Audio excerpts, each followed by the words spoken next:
Hello and welcome to today's episode of Life is a Piano. Today we're going to be chatting with Meghan Stagl. She is a wonderful pianist, vocalist, songwriter that I met when I was studying my master's at Western Michigan University.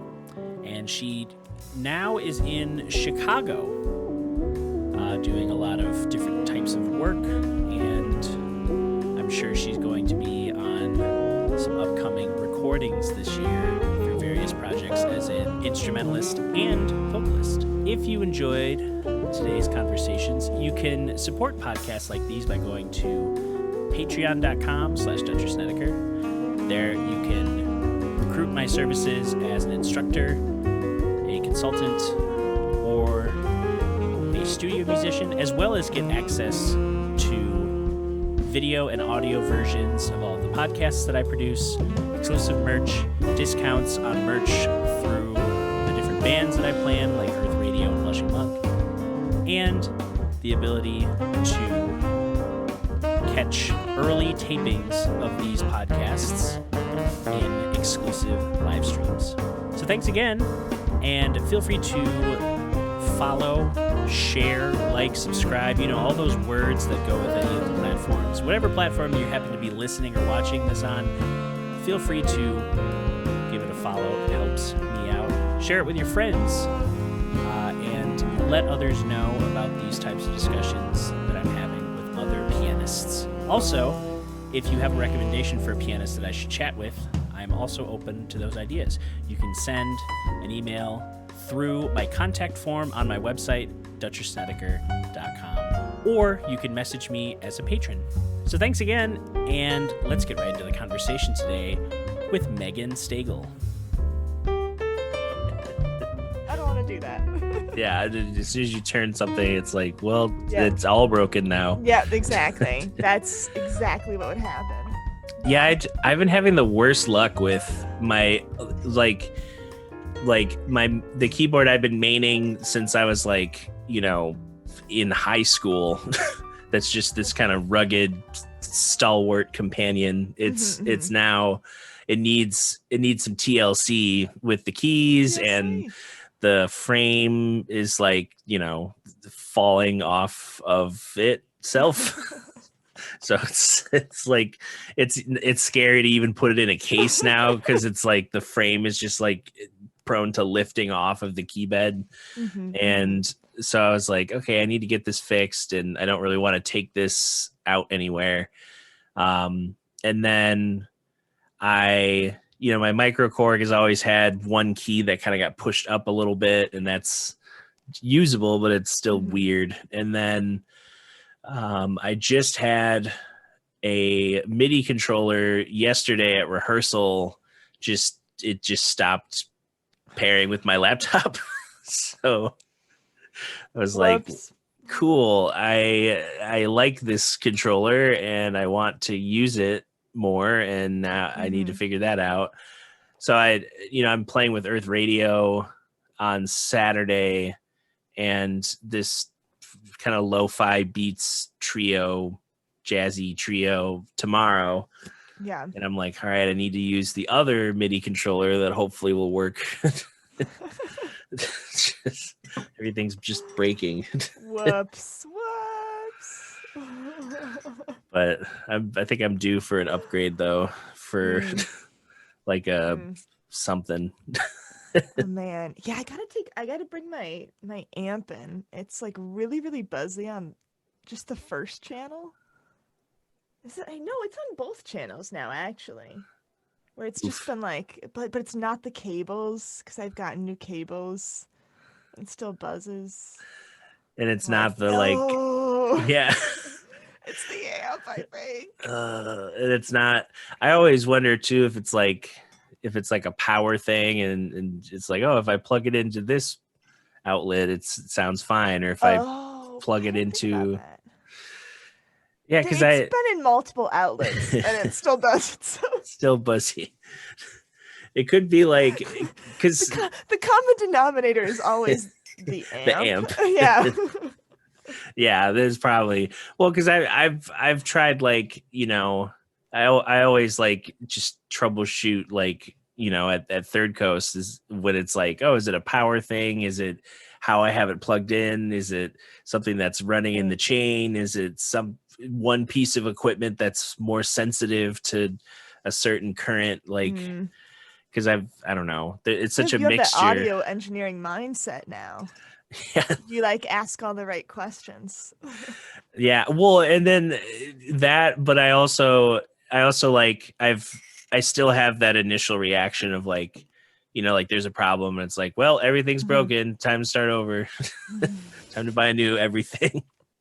It's all broken. That's all right. Just everything goes now. Everything goes. It's like, oh, this cable doesn't work. I guess I'll, I'll buy a new car to drive to the store to get a new cable, and then I'll just come back and buy a new house. Just start over. Everything's different. Just start over. Start afresh. But yeah, well, and I've never like had to, well, not never. I haven't had to think about gear repairs in the last 5 months. Yeah, because that was kind of when I stopped doing outdoor shows a couple handful of times a month, and now it's like, oh, it's getting nicer again. Right. If you want to play outside. Yes. I'm like, I gotta get this amp fixed quickly. Why didn't I do this in January? Yeah. I didn't. I procrastinate. I was just waiting and hoping it would get fixed by itself. By magical, fairies. Yeah, just that's always my hope. Yeah, just what's that story? It's like is it the elves and the that repair shoes, and they like sneak in and repair the shoes when the dude's shop is closed. Gosh, I was thinking about the Keebler elves, like the cookie brand. That story sounds vaguely familiar. Definitely couldn't. I don't know. Yeah, I'll have to look it up. I don't know, and maybe it's like, I don't know.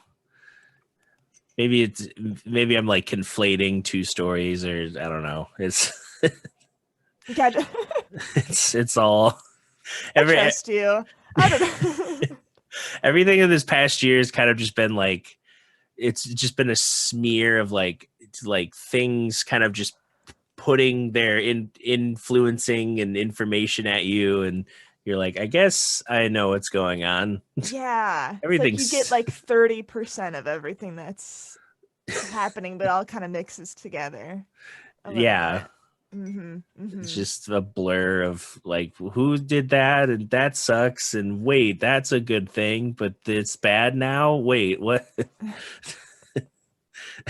Like, I thought about I don't know if you saw the whole this just it was like peak internet, like in terms of like how this story evolved, the whole like cinnamon toast crunch shrimp thing that was posted yesterday. I saw a headline, but I have been off like I just read the news app, and then that's you're done. Much all the social that's not really social media. What happened with that? Some guy found shrimp in his cinnamon toast crunch. Yeah, so how the story evolved was like this dude tweets out like, hey, I found what looks like shrimp in my cinnamon toast crunch. Okay. And it looks gross, and what is this? And then the company's just like, oh, well, that sucks. That should be that way, obviously. Could you like mail us the shrimp or something? Like, could you send that so we could figure out what's up? And then the dude was like, I wasn't going to go any further, but since you guys just want to like kind of wash it over and not care about it, I'm going to do some investigating. And he's like, he's sharing like, oh, I want to take this to a lab and get it tested. And then people found out, because it's the internet, that he's dating the actress who played Topanga on Boy Meets World. Wait, what? And then it was, so there was like a moment of like, who is this guy? Like, that's a crazy thing to have happen to someone. Oh, this guy's dating a celebrity. I wonder if he's also an actor or whatever. And then like, because that story was kind of all over the internet, all of his exes kind of popped out of the woodworks, and they're like, this guy's literal trash garbage, like cancel. And it was like, what?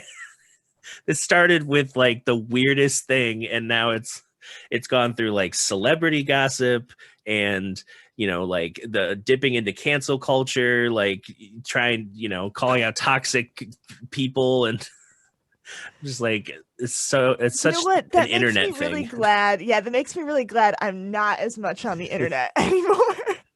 It was such an internet thing, like, and it baffles me that people think that they can just do something and not have internet sleuths, like, because I even got that firsthand, you know, when the year I took off between my time at Grand Valley and before I started at Western, I was at Allendale High School, and within like the first week, all of the kids, like, they looked up my last name, they found all my socials, they found my family, they like, so then like the next day they're just like, do you know your sister's got like 20,000 Instagram followers? I'm like, how did you know my first name?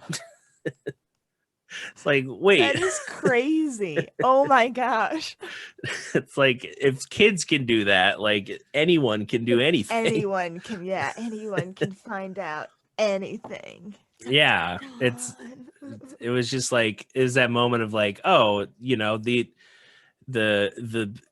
younger generation is like way more adept at, you know, social media than people give them credit for. They're usually just like, oh, they waste time. It's like, no, these kids could, like, you know, solve cold cases from 90 years ago. I don't know. Yeah, they watch a documentary. It's like, wait, that doesn't add up. Starts tweeting. Suddenly, this person's in jail. It's just like, whoa.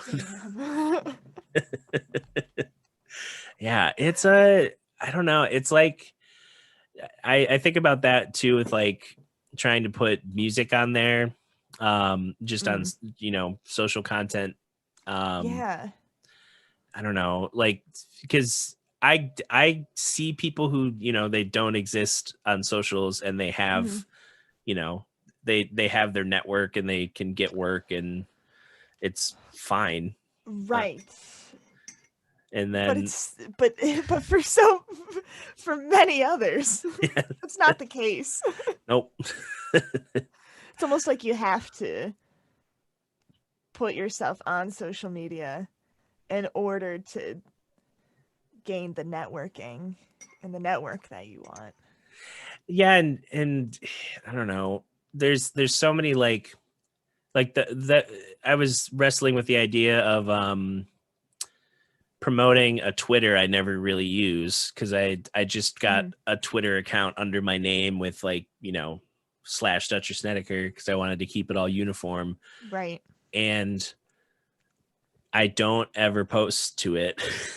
I like got off Twitter probably 2-3 years ago. Just was like, I don't need to be on Twitter. But now that it's like, supposedly they're creating some new. I think they're trying to copy like Facebook groups, and you can have groups on Facebook. I'm just kidding. I do know that. I know you can do that. I know you can. That's a thing. That's a thing.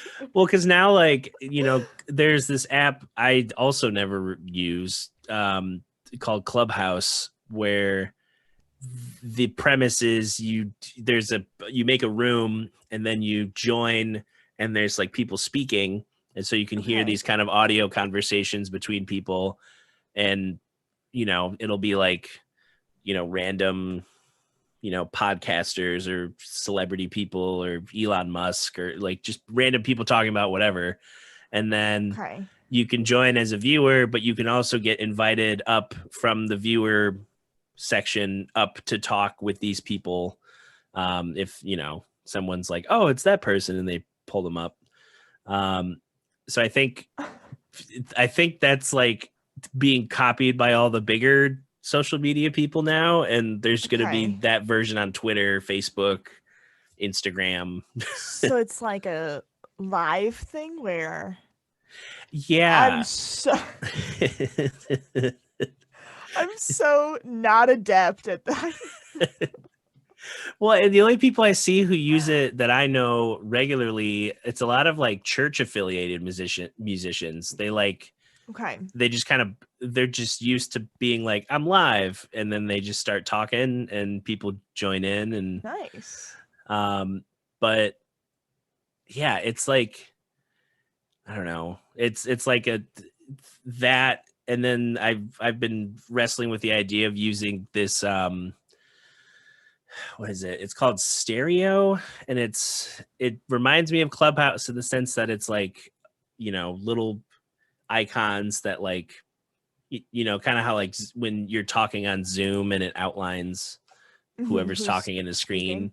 But your icon just kind of lights up, and then there's a social aspect to it where if you have a Stereo account, you can join in a live chat. But it's also like, I don't have an audience to warrant these kind of things yet. Right. So I'd rather just build that first. Because that's the other reason why I'm putting stuff online, because it's like none of the people that are like my direct friends are ever going to view my stuff, because we're all on the same schedule of always doing things and then gigging. Yeah. So it's like, I can't, unless they're non-musicians who can, they have like more time in their day to be like, oh yeah, I do this thing at work and I listen to podcasts or whatever. Yeah. It's like, I don't know. I don't expect like other people to like listen to stuff unless they have, I don't know. I'm still figuring out like who I see some, I have like between the patrons and then like the people who show up to my Sunday streams and then like people I see regularly engaging with my posts. It's like, okay, there's like 20 to 30 people that I know are like, they're in it to win it. Yeah. In it to win it. That's a goal of mine this year, is to like be to be like back on the internet, to be like back on social media, but like to be more present. Yeah. Like musically on the internet. That's definitely a goal. For 2021. 2020 fun is what it's going to be. Yes, it is. Yeah. And have you thought of like, I don't know what, it's hard to say, like, have you thought about like what types of content, or like, because it's like content can be literally anything, so it's not. I think in like the most basic of senses, so just like putting music out on the internet. that's content. would be the idea. Yes. Just getting something on the internet. Yeah, yes. That's my strategy. I have a website, but have I updated it? No. Like, I should do that. Yeah, recording more things to put out on the internet. I feel like that's a good step. Right. In a career, so yeah, we're gonna do that, I think I've just let fear hold me back a little bit in many aspects of my life, but definitely with music and with like putting music on the internet. Yeah. Fear has played a main role for sure. Yeah, I totally like, I thought to myself when I started the Patreon, I was like, man, I should have done this when I first heard about it, when it launched in like 2016. Like, I should have been in on the ground floor, and like, 5 years from then I would be in a much different place. But it was also, you can't really force that kind of shift. And last year kind of forced my hand at that. So just like you're self-employed again, like go for it, or like, what are you doing? Like, Yeah. In most cases, with most people, you have to start at the bottom. Like, you have to start somewhere. mm-hmm. And just, no time like the present. No time. Yeah. Well, and I've thought about like recording, I need to just start us, like, oh, let's do 5 tracks and like see how I do on this self-tracking writing production route. Right. And see what that looks like. And document the process for Patreon and clip the process documentation for socials and share the socials to the people. And there's so much effort that goes into like just trying to exist on a platform. Many steps. So many steps. Yeah, and people, it's weird too how like people have, like Instagram has reels, like, like TikTok, and where it's like, oh, okay, 15-30-second looped videos.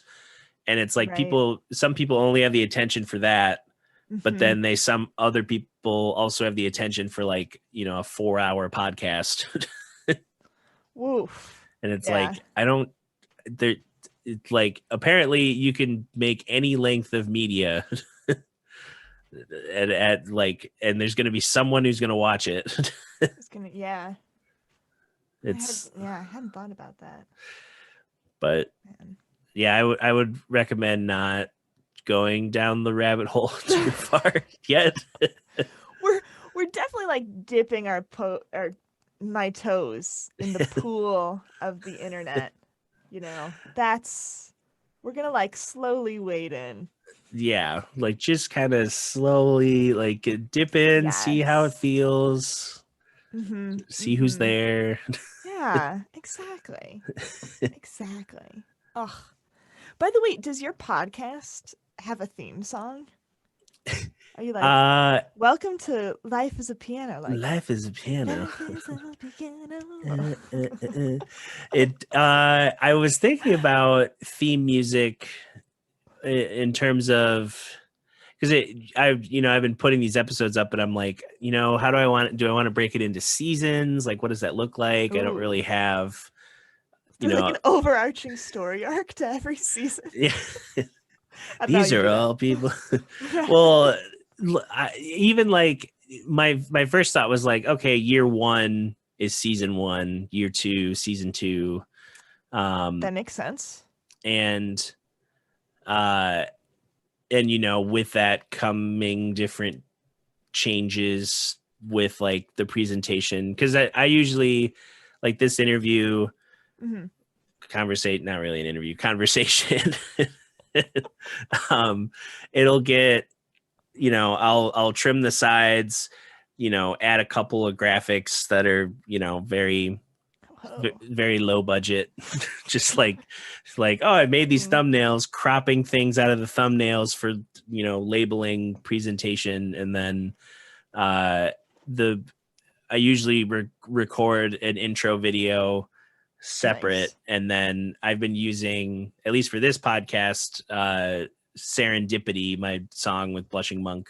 Oh yeah, okay. Oh no, there's a lot of piano, but life is a piano.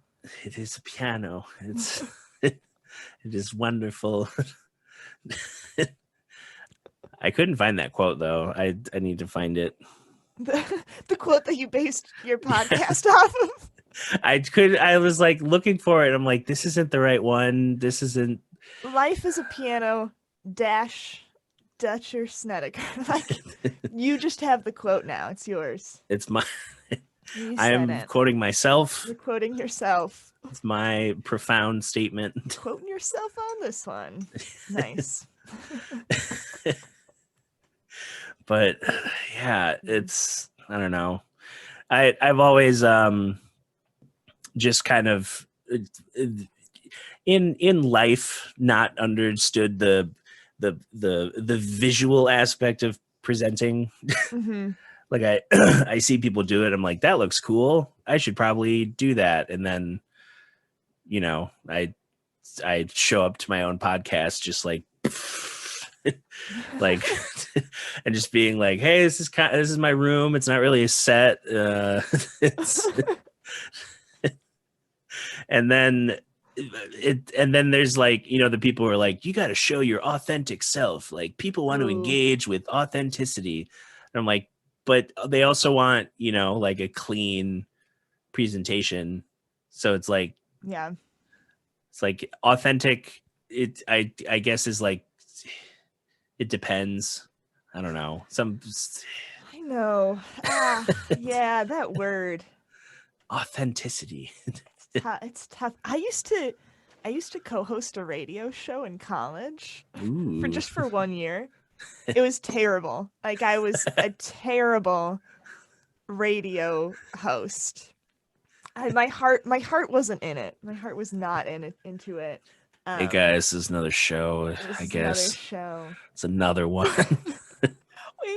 we had a caller once. It was just me, like doing the show. My co-host couldn't be there, and I was just like feeling very apathetic about it. And this caller called in and was like, "Your show is terrible. Like you talk weird." I was like, "Yeah, you know, I don't think I should do this anymore. I don't know. Hosting a radio show. Not for me. Not. Yeah. It's hard to be yourself in a like recorded setting. Yeah, it's exactly. well, yeah, it's like I feel like as a performer, I feel very cued into when people are in performing mode.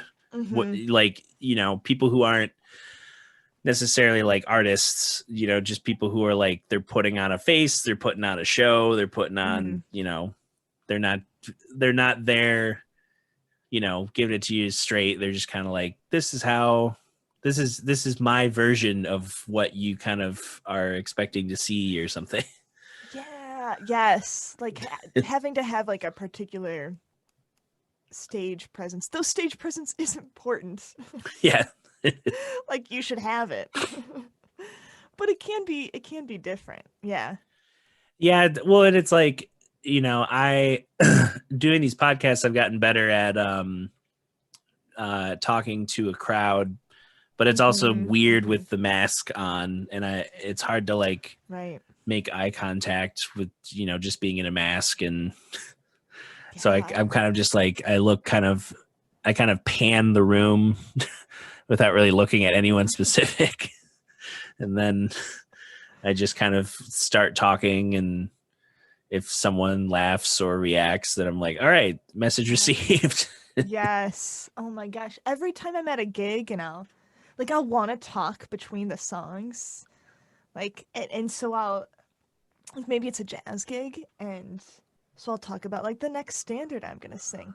And every time I go to do that, I forget every single piece of information about the song besides the title and like who wrote it, which is not a great story. Like, this next tune is a good tune. I like this one. It's by Cole Porter. I love you. Like, crap, I forgot all the facts about it. I don't know who he is. I'm a fraud. Yeah. I'm a fraud. Help. Oh my gosh, that happens to me all the time. It's like, all right, I got all these facts about the tune. I'm like, this next tune, like, oh, what am I even singing next? I don't know. Like, expletive. I just say the name of the song. Okay.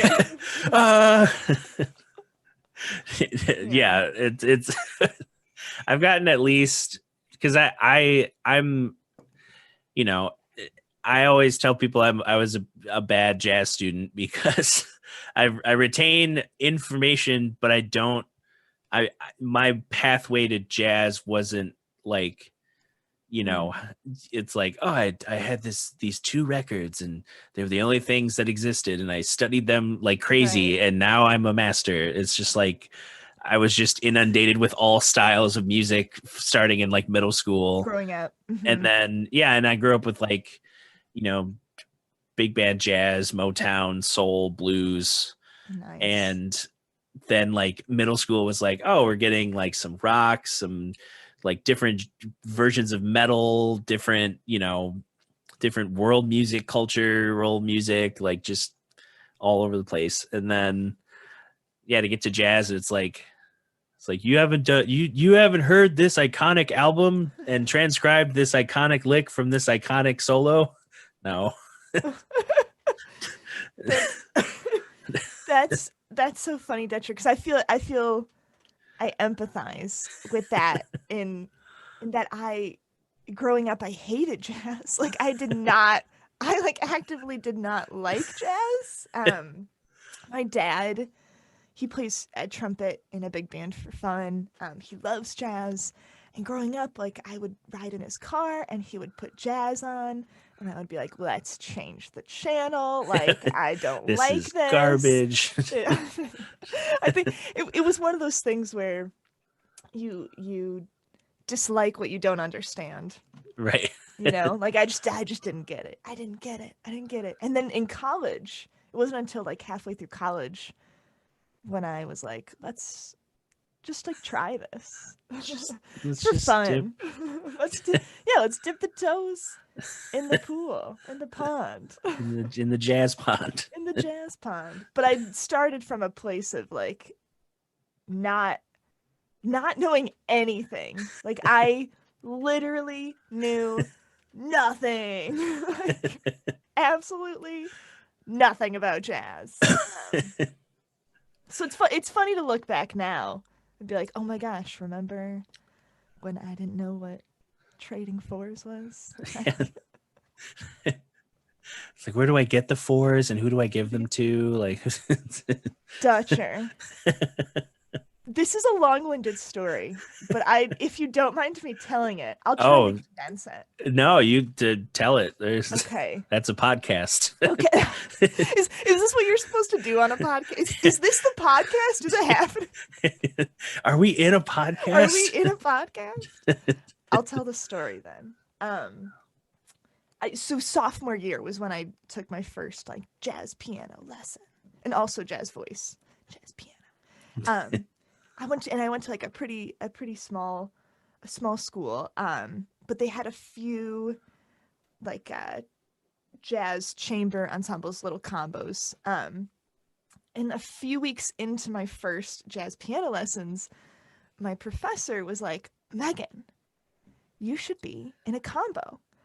And I was like, but wait, I've like taken 30-minute jazz piano lessons for a few weeks. Like I know like major 2-5-1s and that's about it. But he was like, no, trial by fire. You're going to learn so much. It'll be great. So the next semester I joined this combo.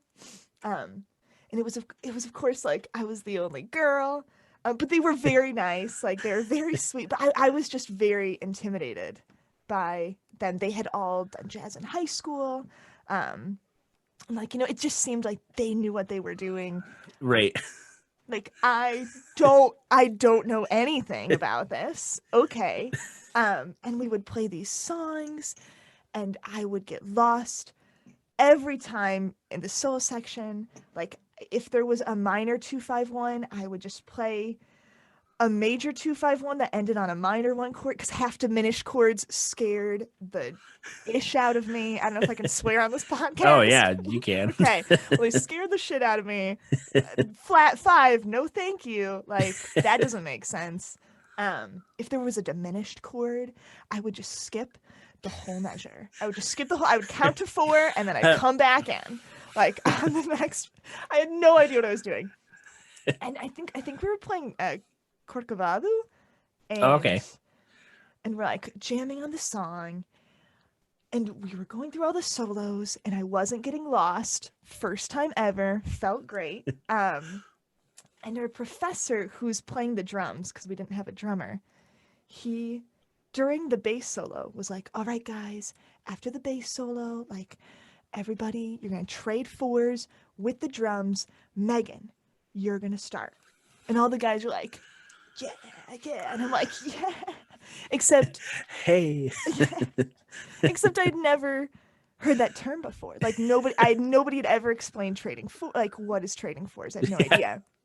But I'm a smart lady. Like I'll figure it out. Yeah. So I figured like four measures, or trading fours, four measures. Like we're trading every four measures. But what are we trading? Like that was the thing that just I didn't quite understand. Like what exactly are we trading? So I was thinking about it. Okay, trading fours with the drum. Everybody's trading fours with the drums. Meghan, with the drums. Oh my gosh. Do I have to go play the drums for four measures? Like we're trading instruments. That's what we're doing. We're trading. That's the trade. Yeah. In anybody else's mind, I feel like they would have been like, that's a ridiculous thought. Of course not. But you like being thrown into the fire, just like, it's That the makes worst thing I could sense. think of. Yeah, so it's probably it. That's it. That's Yeah. it. I'm going to have to get up from the piano bench in the middle of the song, run across the room, grab the drumsticks out of my professor's hand, push him off the drum set, and attempt to play an instrument I know nothing about. And that thought, like, very much scared me, but I accepted it as the truth. Like, this is what I'm going to do. And I just, like, you think somebody would have told me, I Yeah, would have had to anybody. know how to play the drum. Like, by the way, Meghan, you might be asked to play the drums at any given moment in jazz. So just be ready. And so then I start thinking about this is all during the bass solo of Corcovado. Just in the background here. Do, do, do, do, do, do, do. Like, what the fuck? What am I going to do? Oh my gosh. Help. Because then I start thinking about the logistics. Well, if I'm going to go run over to the drum set to play for four measures, who's going to play the piano? Yeah. And then I remember my professor did this. And I was like, oh my gosh, we're going to go in a circle. Like, so when I get up to go play the drums, the saxophone player who's in front of the piano is going to pass his saxophone off and come running to the piano, and we're just going to switch instruments, all of us. We're just going to go in a circle for however long and Wow. play four measures on each. And this thought made sense to me. I can't believe this. I was like, yes, this is what I must do. This is jazz. Like, everybody in jazz plays multiple instruments. That seems to line up. Like, yes, okay. Oh my gosh. And I remember just internally freaking out, and we were getting closer to the end of the bass solo. And it's like, all right, guys, like the professor's like, all right, we're going to trade fours. I don't want to stop. And I'm like, I stop every tune because I don't know what's happening. Like, I don't want to stop this one, but also like, this is really scary. What's happening? We get to the last 8 measures, and like, this is the piano. The drums are over there.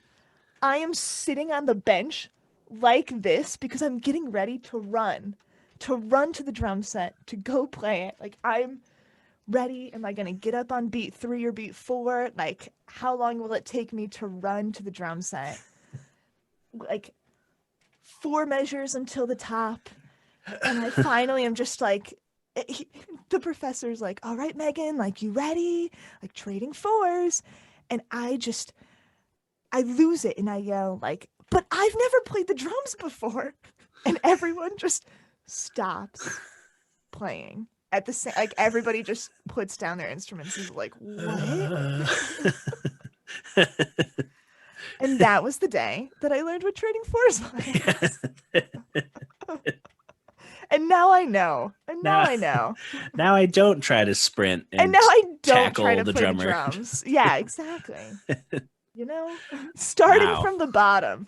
Yeah. From the bottom. The very well, and that's like that's like the perfect example of, like, everyone sees a musician at a certain level and they're like, man, they're so killing, like they must have always been killing. And then it's like, nope, I didn't know what that was until I literally had like yelled my mistakes to a room full of people. Yep.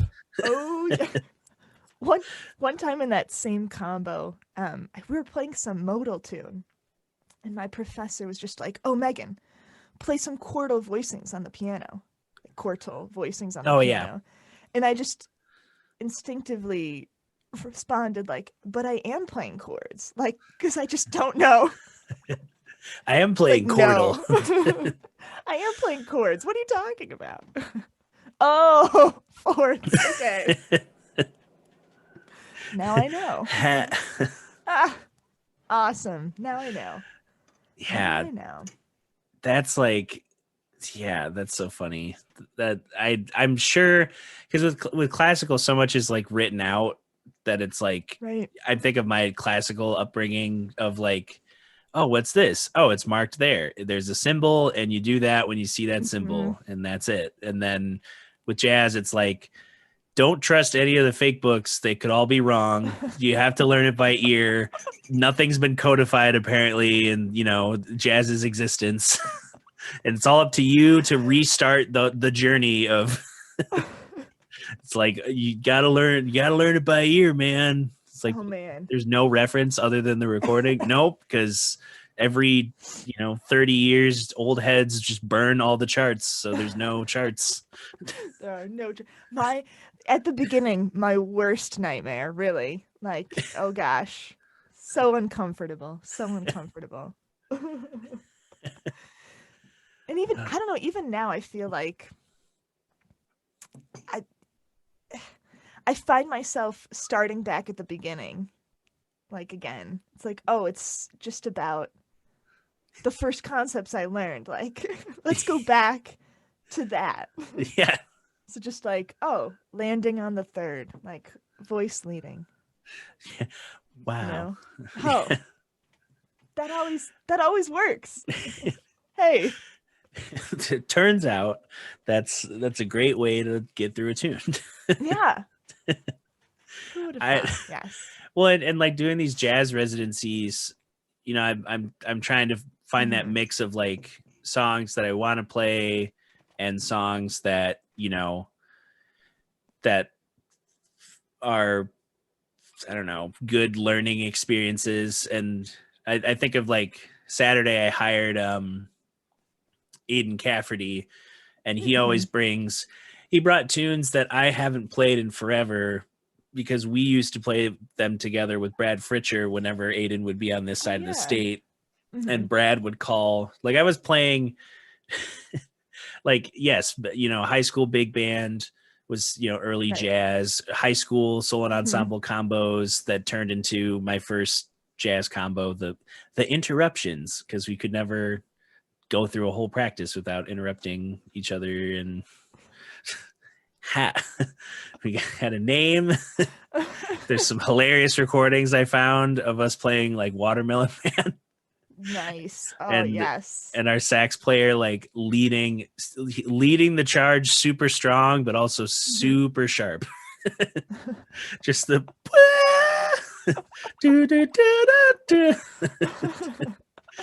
Oh, that's awesome. I love going back and listening to those recordings though, because then you're like, oh my gosh, you know what? I've grown so much. Like, I know things. Yeah, I know things now. That's so crazy. I didn't know that before, and now I do.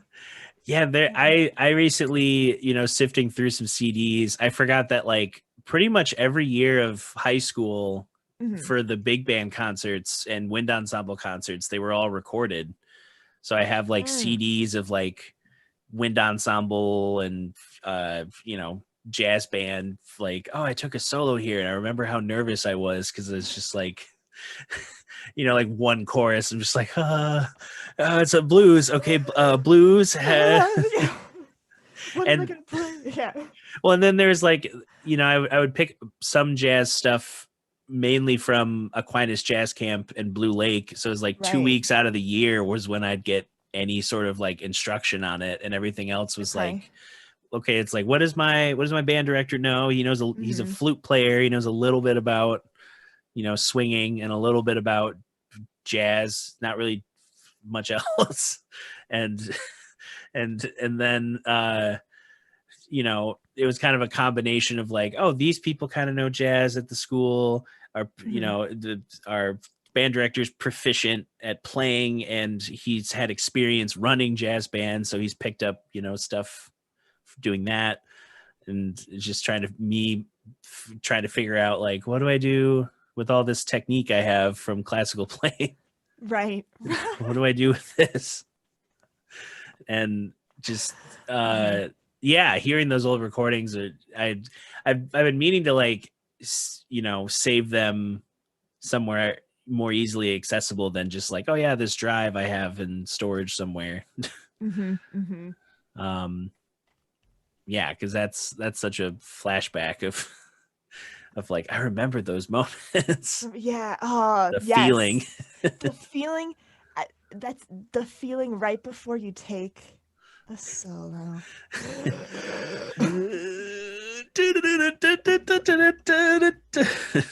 Help. That's changed so much over the years. I'm sure for everyone it changes. Like the first time, oh my gosh, it was like, can I just melt into the floor? I'm ready. Like just I'm gonna hide. I'm gonna apologize after playing the solo. Once in college, we were playing. Is it Greenpeace? It's a Maria Schneider composition.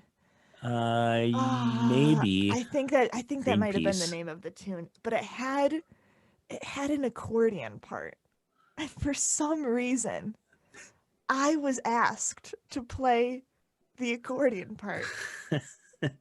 I was given like a very simple, like tiny plastic, not a Fisher Price accordion, not a Fisher, but not a Fisher Price accordion. Very similar. Yeah. And I had to take a solo on the accordion. It was, oh my gosh. So much dread. Oh man. Yeah. I had like not an accordion solo, but I had a moment where I thought my brain was breaking the other day because I was tracking a melodica part, and for whatever reason the highest G sharp on, I forget how many keys this melodica was. It's like one of the smaller ones. Right. I was tracking, and it's like it's for a remote collab of a cover of the Mario Kart 8 soundtrack. Oh, which is so we're doing the theme, and the dude running the project's like, it'd be funny if you like doubled the guitar part on melodica. So I'm like learning this guitar solo on melodica, and it's all in like E flat, like a bluesy E flat, and I'm like hitting this G sharp, and suddenly it's just like it keeps dipping in pitch, and then it sounds exactly like the G, and I'm like, what's happening? And then I like track the thing. I'm like, okay, I'll pitch correct it. And like partway through the recording, it dips down to F sharp and then E, and then I go back to play it, and it's just like, and it doesn't work anymore. So I need to get it fixed. Oh no. In my head, I'm just like, okay, it's all the G sharps are this range. They're all G's. So if I get the pitch like to where I like it, I'll copy the settings. And then I went over to the other parts. I'm like, this is not a G anymore. Whoops. It sounded like, for a minute, it sounded like, like Eastern European, Middle Eastern, that kind of like different tuning synth, which is very cool. Yes. Yeah. It was just like like two super close notes.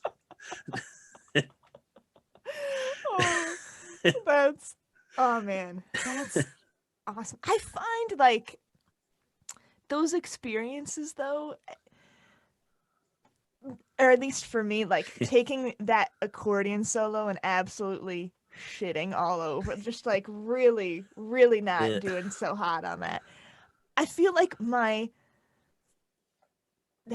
how do I want to say this? Like my ability to be shamed like is at such an like don't get embarrassed that much playing jazz anymore, because it's like, you know what? I've effed up so many times now. Like, you know, it's okay. It's okay. And It's okay. yeah. In like a fun way. Yeah, definitely. Yeah. Not in like an apathetic, I don't care. No, like I do care. But when I mess up, you know, just another one for the books. It's okay. Yeah, like I thought it was so funny. People were giving compliments after the last set on Saturday, and I was talking with some folks, and one dude was like, "Yeah, man, I kept, like, it's like he's hogging all the solo," like pointing to Madison. It's like he's getting all this solo time. I was waiting for you to cut loose. I was like, I was the one taking all the solos. Like I was taking a lot of solos. He's like, "Oh, really?" I'm like, "People don't even know when I'm soloing, so how could I be upset if I make a mistake?" There you go. No pressure. No pressure.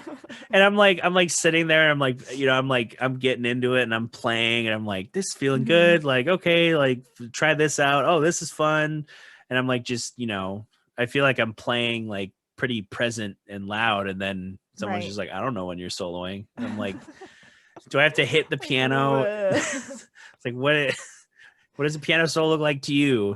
You should have like an applause track that plays after you finish your solo. Like you just press this button and it's like, yeah. Like that was the solo. I have wanted to have like, because my general like consensus, with peace and love, audiences don't know what's going on, and like in a majority, if they're not sat down intentionally seeking out a certain kind of concert, even then they won't know what certain things are happening, because it might be a new experience. Yeah. Oh, so totally. it's like, okay, how do I, like, what's a way to involve the audience? Is like, oh, what if I had just a big, or like, I don't know, like some sort of monitor, or like one of those, like, I don't know, those light bright looking like screens that have words, like kind of what they use for like the stock market, or like business trends. Just have that with, queued up words like applaud and piano solo, bass solo, drum solo. Here's what's happening. Trading fours. Right now, trading fours. We're all going to be trading instruments. It is quite a sight. Yeah, get ready. Stay tuned. Yeah, just like, I don't know. And it also goes, I try to think of like, when I'm trying to put things out and trying to figure out how to navigate socials, I try to think of like, what's the dumbest part of my brain that, like, when I see something that I engage with, like, what does that look like? And it's like the adult, it's trying to find the adult equivalent of like, a shiny set of keys, or a toy for like an infant that's just like, oh, the light, the light, that's it, that's my brain, the light. And it's like, what do I do? I've been telling, like, there's been some dudes, older dudes around town who are getting into social media a little bit, and they're making like things, mistakes I made, obviously younger, but they like, they'll have a 6-minute IGTV video for like Instagram, and Instagram will like stop playing the video at a certain point, and then you have to click on it to have it go to the longer video, to like take you to the yes. And I recently learned about that.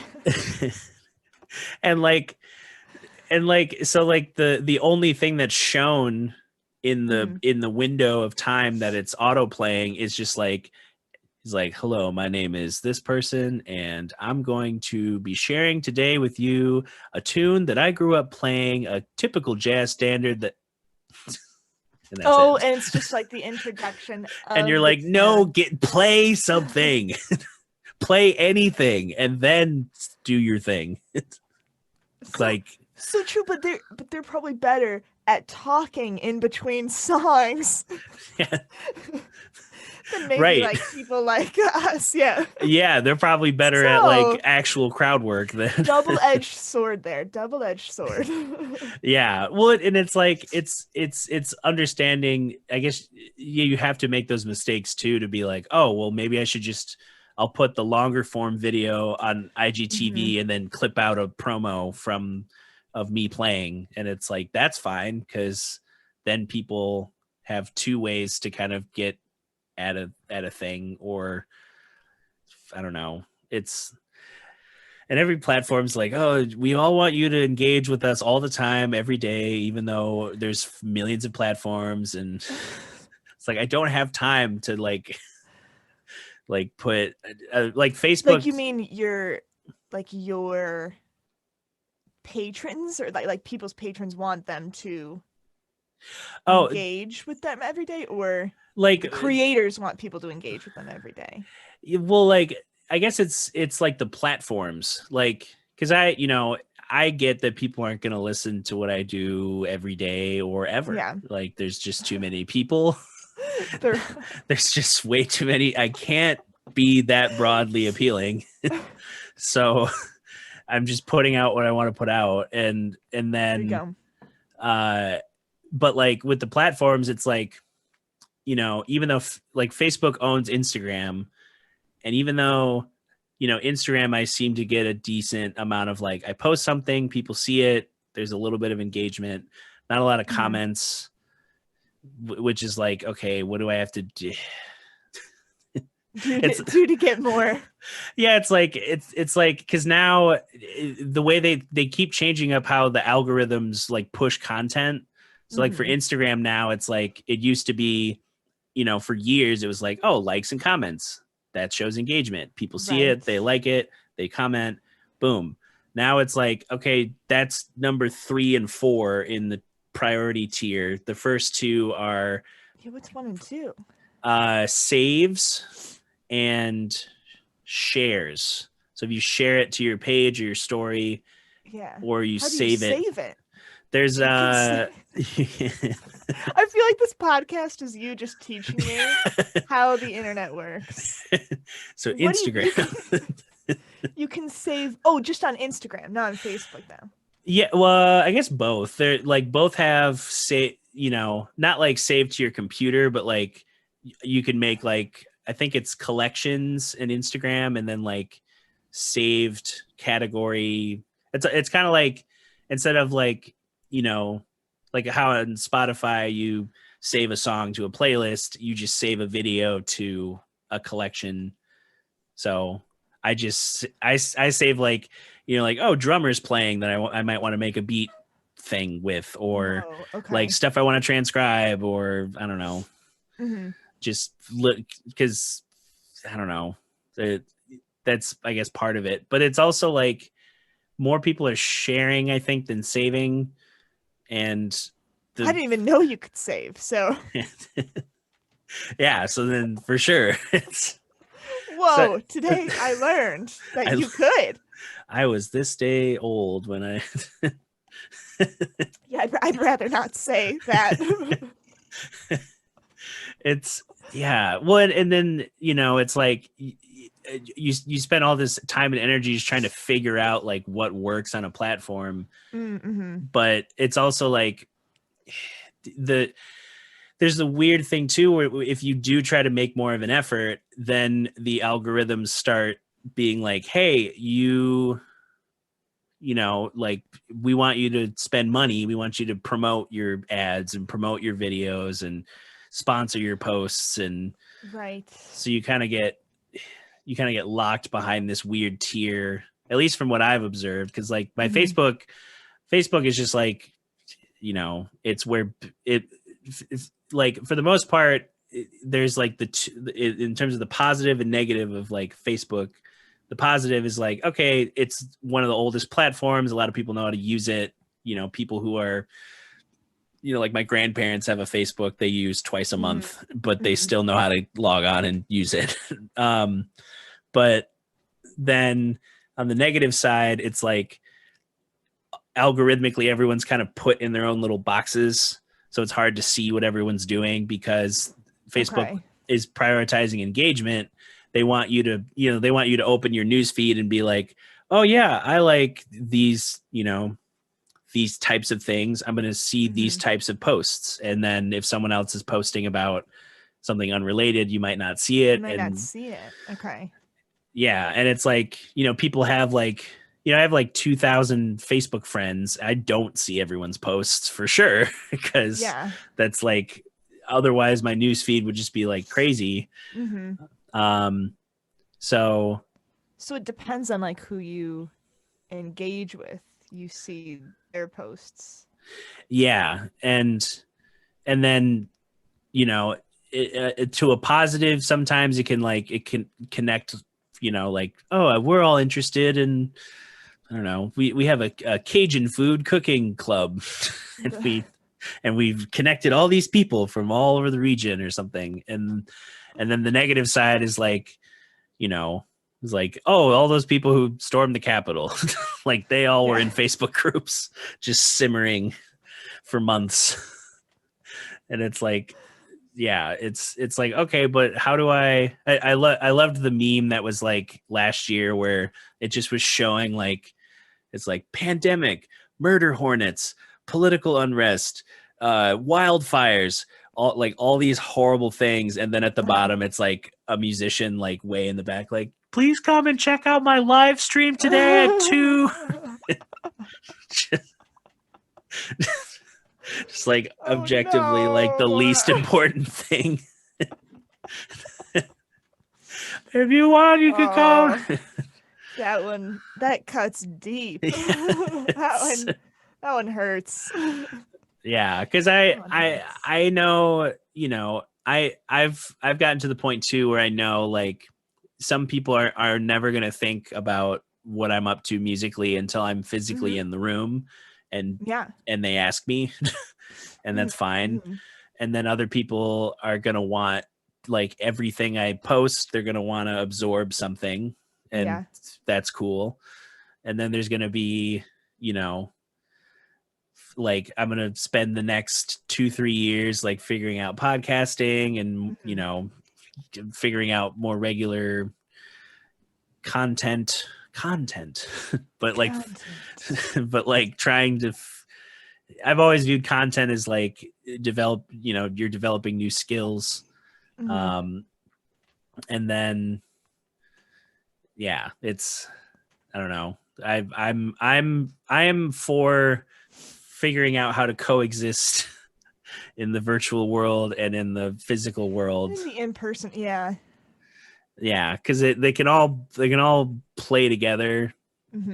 It's just, it's just different. And I mean, this past year has been odd in that, like, it's really. Why can't I talk today, Dutcher? What's wrong with me? What are words? I went to college. Don't revoke my degrees, please. It's just increased virtual interaction, like tenfold. We live in such a virtual world because of the pandemic. Virtual. This podcast is really you teaching me how the internet works. That's the podcast. That's the theme today. And this platform is this. What? You can save Facebook videos. What? My mind is blown. I had no idea. It's and I've been like, I'm not as like, I think of like, again, those students at Allendale High School that I had, they've been plugged in since they could first think of words. Like they've had access to some kind of cell phone, some kind of computer. Like there wasn't like, oh yeah, we had a family computer. It's like, no, everyone's got their own phone. Everyone's got their own computer. And so they consume the internet, I think, faster than most. Like people might use the internet a lot that are closer to our age, but like they're like, that's where a lot, they were some of the there's some of the people that are like, you know, a lot of their interactions are going to be like, oh, I'm going to be in a chat watching a streamer I enjoy. I'm going to be playing a game multiplayer with friends. I'm going to be dating using Tinder or something. Like, I'm going to be, you know, I'm never going to go to the grocery store. I'm just going to have everything delivered through an app. I'm just going to, it's like everyone's figured out their version of like, oh, I like that, but I don't need that. And other people are like, nah, I'm just going to use it all because I know my phone really well. Yeah. And it's like, all right, how do, like, I've seen, because of last year, I just keep telling people like anything is a career now, and literally anything. If you have some sort of personality at all and some sort of vision, you can do anything. It doesn't matter. Like there's this lady in, like, I think she's in Korea, and she does, you know, live streams on Twitch, this site that, you know, video games. I have heard of Twitch. Okay. I know about Twitch. I will say that. I do know that. I do know that one.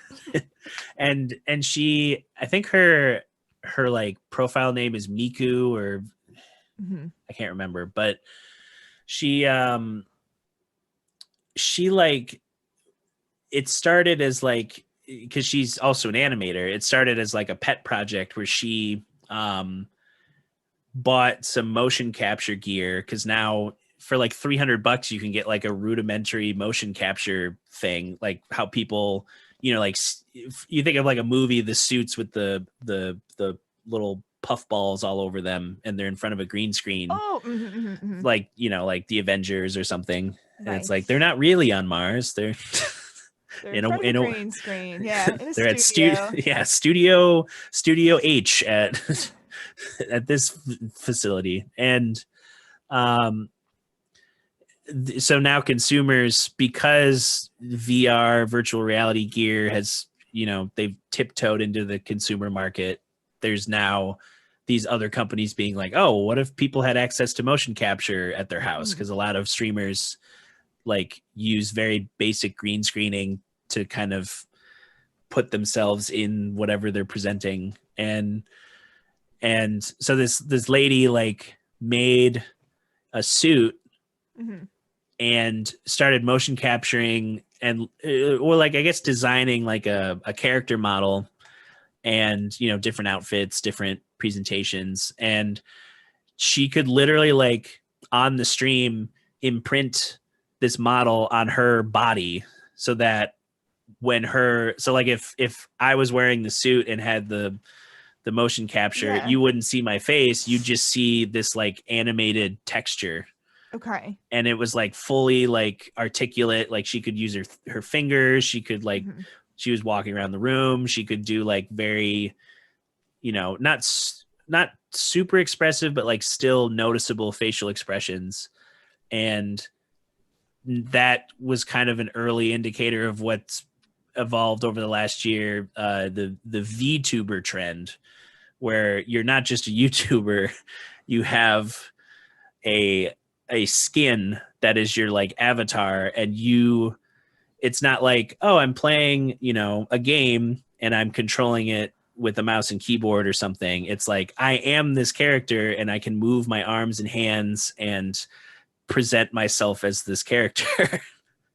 And whoa. I'm like, what? That's like, because now that got me thinking of like, well, then that's an easy hack to try if I ever, you know, $300, get a motion capture suit, work with a friend. I know some friends at game design who I could like hire to make a version of me that's an avatar, and then that could be my live streams. I'm just playing as an avatar version of myself. It's like the future. Really? This is so beyond my understanding. It's like I still can't get over the fact you can save videos on Facebook. So now I won't have to remember what they're called. I can just pull up a little. What? Oh my gosh. too much, but incredible. Yeah, so it's like you could get that crazy specific, and even like YouTube in general. Like most of my viewing is YouTube, because it's a lot of people who start in their bedrooms and then they build something, and you're like, how did you were just a dude with a webcam and now you're like you have a production company. Like, how did that happen? You went from your bedroom to owning your own media company. Yeah. How did this happen? Like, there has to be, like, it's not just like, oh, I did this for 10 years. It's like, people are figuring out, because I see the benefit too of like, you don't need to have a ton of, like, in terms of monetary, like depending on where you live, like if you have, I don't know, let's say you have 1,500 people each giving you $5, and like on Patreon, that's like only one part of your earnings, but you're like making, you're able to, at that level, you're able to be like, oh, I can, take some of this money that's now here on Patreon and invest it in the holistic thing of being an artist. But I'm still going to gig. I'm still going to do recording sessions. I'm still going to, learn more about audio engineering. It's so, I don't know. There's so many people do it. Like so many facets of. Oh, this was okay. Last example. This was the example I was trying to think of in terms of YouTube. There's a YouTuber, Mr. Beast. He's worth like, I don't know, $8 million or something. He's like 19 or 20, but he started in high school doing these goofy, dumb challenges on YouTube. And he built an audience around the, like, I'm going to read the dictionary. And there was like a fundraiser. And he's reading the dictionary for like 10 hours and interacting with chat and people being like, he's still going, and like donating money. And so he, did these very dumb spectacle, because like, who sits down and says they're going to read the dictionary and actually does it? or like Adam Neely playing the lick for 6 hours in a fundraiser. But, now he's gone from that, being in his bedroom, just like, okay, I'm doing these challenges. Now most of his videos are like, it's a huge spectacle that he spends a lot of money on, and it's usually it's either like just for spectacle's sake, or it's some kind of giveaway, and he'll spend a ton of money on this, and then those videos will go viral, so he'll earn ad money against that, and then against the viewership he'll sell merch, and then gets more sponsors to help with certain stunts. But he'll do things like, we ordered a pizza and I tipped the delivery driver the house. So he just buys a house and tips a delivery driver. Just some dude gets a house. That's crazy. And I'm like, how is that a business model? Or like he spent $1 million on lottery tickets, and with the goal of being like, let's see how much we earn back from all these lottery tickets. So him and pretty much all his high school friends and like people he met out in LA, they are all like, at different stations, like scratching off and like, oh, I got 1,000, I got 50, and like periodically through all these things, he's like, all right, whoever the next person to get $1,000 on their thing, I'm going to give them $2,000, or I'm going to give them a car. Like, I'm just like, how is it? if this is a job, like anything's a job. Like how is it? His accountant must just be like on the floor crying with like, why do you keep spending so much money? How do you, that I hate to admit this, but I have at several points in my life tipped houses. No. Dear Lord. That would be cool if I could do that, but no. I have watched the Bachelor series. Oh yeah. Bachelor franchise shows. And the producers will like mess with the contestants and put their occupation as like chicken enthusiast, or like that's not an occupation, or like twin. That's not a job. But is it a job? I don't know. Now, do they Making make me rethink it, Dutcher. I don't know. Yeah, it's because like some people, you know, they view it as like, well, I could never be that, and it's like, yeah, well, yeah, you're not going to be that because he's already doing it, but you could do, you know, a small like there's a trend on YouTube of all these people who are, you know, craftsmen, people like, you know, woodworkers, metal workers, like people who can, you know, they it's like restoration videos where like, you know, they buy like, oh, I bought this old, you know, knife at a flea market for $1, and it's like super rusted and the handle's falling off, and then you see the journey of them like cleaning it up, sharpening it again, making a new handle, smoothing all the other edges, designing a thing, and then you just see the like start to finish, and those get like millions of views because people are like, whoa, how do you, I don't know how to use my hands to do anything other than type or or message or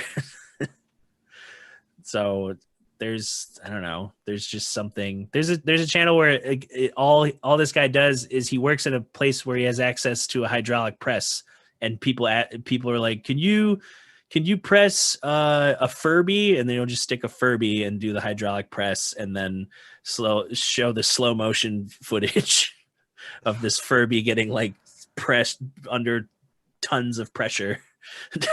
Be like, it's literally liquid now. It's flat. That's crazy.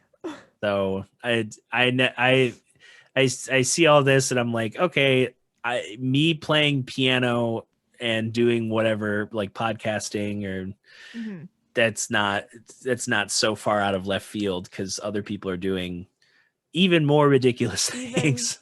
Yeah, even crazier things. Even than playing piano. Yeah. There are crazier things than piano. Yeah, that's yeah. That's my memoir. There are crazier things than piano. Dutcher Snedeker. A memoir. A memoir. But yeah. I don't know. It's well, I mean, I've only been doing it since December, I guess. So it's like figuring out what's the podcasting or the the podcasting and I guess the Patreon too.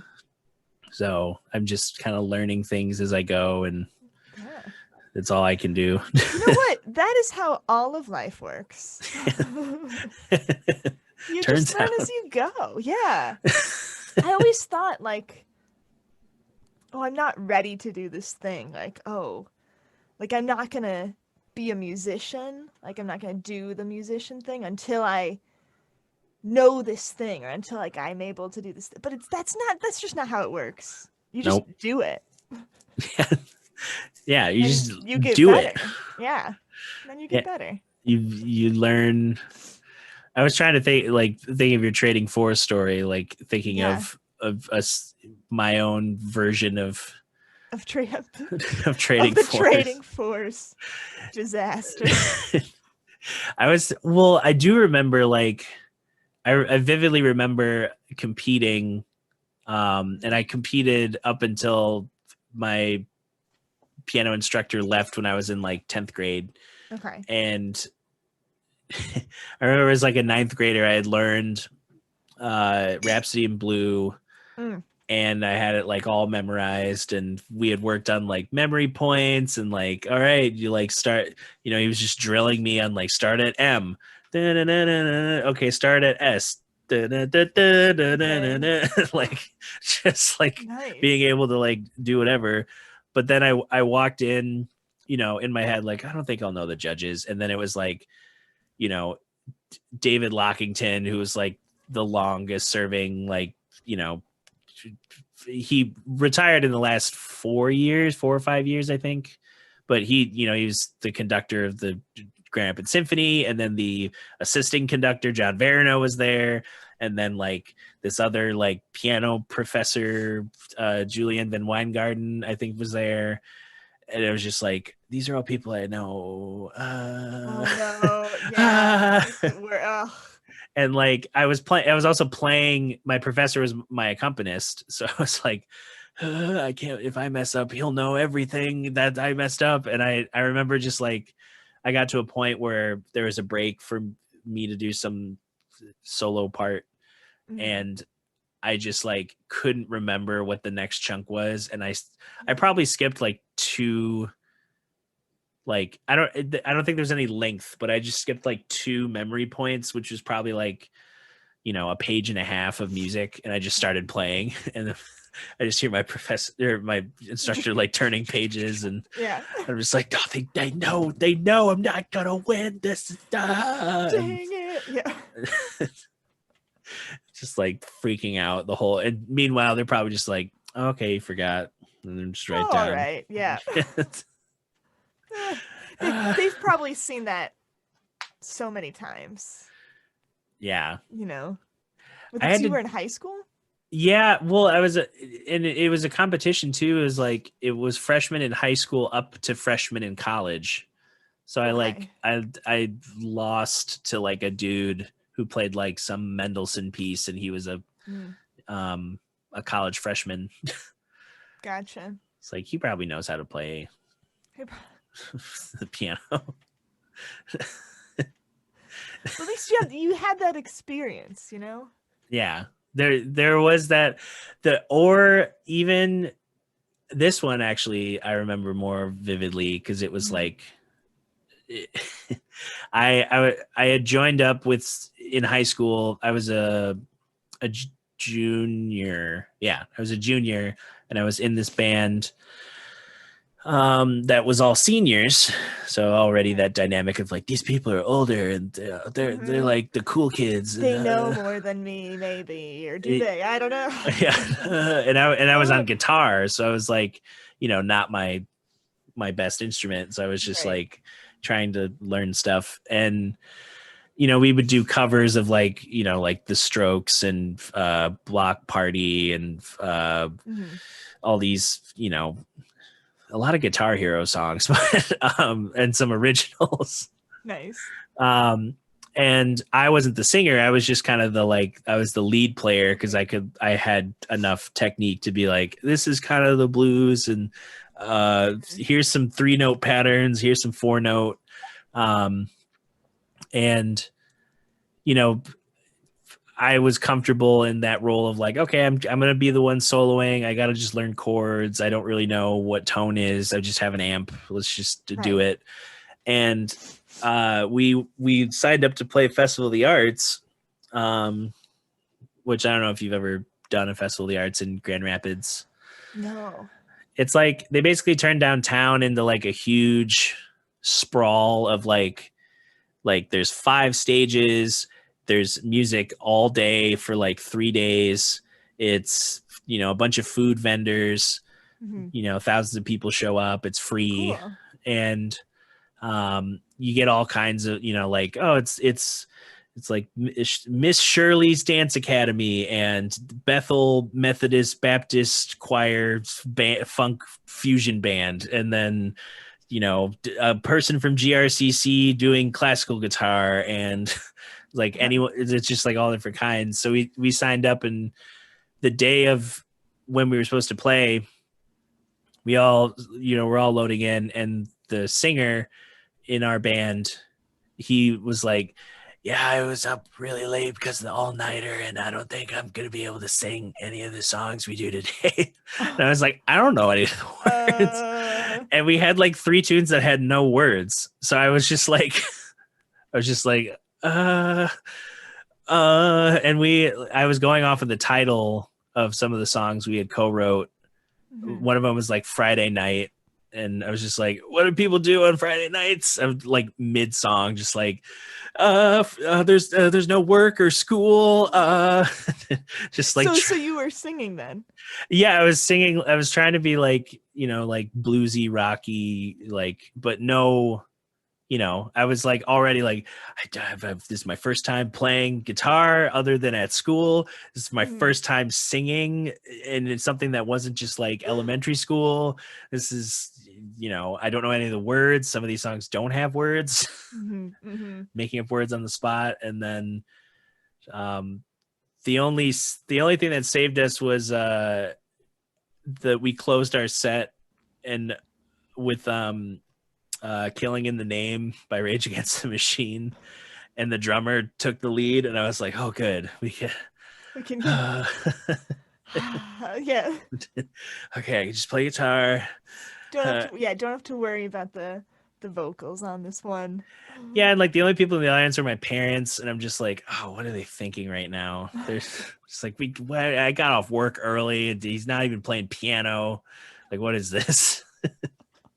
It's just like I'm sorry. Sometimes it's more intimidating to have people you know in the people, loved ones in the audience, rather than just like a room full of strangers. Because you're like, you don't want to let them down. Like, yeah.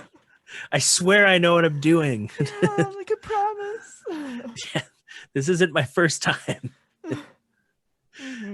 Yeah, and it's, I don't know. It's like trying not to feel. It's weird because like that is true. Like you want to put your best foot forward with, you know, people you care about, and then that tends to be when you start overthinking and making mistakes. But then when there's, you know, you're in a bar, some town you've barely been in, it's like, okay, we're just gonna cut loose, and I'm with my friends, and exactly, yeah. There's less pressure. Yeah, it's less, because and especially because like there are those instances of like certain, not gatekeepers, but like influential tastemakers of each city. They might come out to a local spot to check you out, and they might put your name, like they might remember you for, I don't know, something down the road, or at least as a reference. But there isn't really that magical story of like, yeah, we played this bar and the producer from Interscope Records was there, and now we're famous. Yeah, one in a million, maybe. Yeah, it's like ever since Bieber got discovered on YouTube, that's where everyone's like scrolling now. They're just like, they spend 3 hours looking at socials instead of like, you know, going out to a place. True. Which brings it back to more social. To me being more present on the internet this year. That's still the goal, I guess. Yeah. Well, and yeah, my advice too is like, you don't need to go, you know, like I need to post every day, like super hardcore. Like, heck no. That's maybe once a week. Yeah. Just like checking in. Here's what I'm working on. Hey everyone. Hey, it's me. All right, bye. Yeah. Oh man. So much. So many hats. So many musician hats. So many musician hats to wear. So so many hats that maybe I haven't bought yet, that I don't own. Haven't tried them on yet. Yeah. That aren't fitting quite right yet. Yeah, or I own some hats that I'd rather, you know, other people wear, because that I'd rather give to other people. Does this analogy work? I'm not. Kind of. Does hats work? Yeah. Is that the right analogy? There's that meme of you know, it's like the meme that's like nobody, and then it's like, you know, oh yeah, and then like somebody. And then somebody, or there's like nobody blank, and then musicians, and it was like producer, engineer, promoter, marketing, artist, composer, social media, Ranger. like just everything. Teacher. And teacher. Instructor.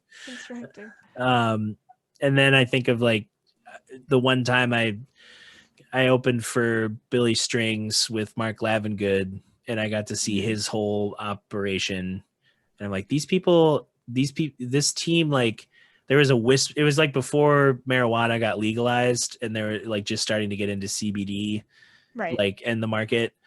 And it was like someone was just like, hey, there's gonna be a demand for CBD products, and like their team had made, like a thing with a local like business is like, this is Billy String's CBD gummy strain or whatever, or you can get the drops. And I'm like, they were already on it. Dang, yeah, they were ahead of the curve. Yeah, it's like I need people like that who are just like, it's like, oh, you already do this thing, or you're affiliated with this thing. Here's merch that people want. Do you have merch? I've been meaning to chat with Earth Radio because we put out Pass the Dutchie shirts where my face was on a shirt and it said Pass the Dutchie. And that's awesome. And people seem to like that one. And the lesser popular but still created Mask the Dutchie, Earth Radio masks with my face on it. Nice. Oh, very nice. And have you ever seen people walking around in them? Oh, that's me. I have seen, because we don't have a ton of them. Like the printing company we work with in Grand Rapids, Citizen Shirt, they like, that's who we've been using for our merch the last 3 years. And they work with us if we have like a design and we're like, hey, like what would be the estimated cost per print? And then like, how much would you need to print for a minimum order? And then we try and get that many in pre-sales at a minimum. Like tomorrow's Bandcamp Friday, so I'm gonna have to make some promo and put up some things and be like, buy our stuff, and then someone might buy our stuff, and then it's like, thanks for so much effort to get like 3 people buying a shirt, but it's like, that's 3 more shirts we sold in yesterday, so yeah, that's all I can hope for. Exactly. That somebody out there, somebody wants one of our 400 vinyl we still have. Somebody. Gotta take every win you can get. Yeah. Otherwise, yeah. That's good advice for any musician. You gotta just every little win, because there's gonna be a million losses. It's gonna be a lot of losing. It's like the Thomas Edison light bulb quote, right? Wasn't it Thomas Edison who was like, when he was making the light bulb, he tried thousands of different ways, but he only needed. Oh, okay. Starting over. Thomas Edison. When asked about inventing the light bulb. Okay. Thomas Edison had tried like thousands of different ways that did not work. And when asked about that, he said, I didn't fail. I just discovered 1,000 ways on how not to make a light bulb. Or something like that. You know what? I'm definitely butchering this quote. Sorry to your Patreons. They came here for hard Thomas Edison facts. Yeah. Gosh. I messed up on the delivery of that one. Well, you get the idea. Yeah, I get the sentiment of like, it's a change in perspective. It's like you didn't lose, you learned how to succeed later. Yes. Success does not happen without failure. Yeah. What I heard a quote that it was like, what is failure if not succeeding at the wrong thing? Boom. It's all success. Yeah. Perspective. I did really good. Well, and that's like some of those like stories of, like, oh, they did this thing by accident and it turned into something everyone uses today or something. Boom. Exactly. They messed up this thing and they're like, wait a minute. And then, I don't know, computers. Created the computer. That's not. That's how it happened. We should really look up things before we. It's all suspect history facts. I really should have checked my facts before.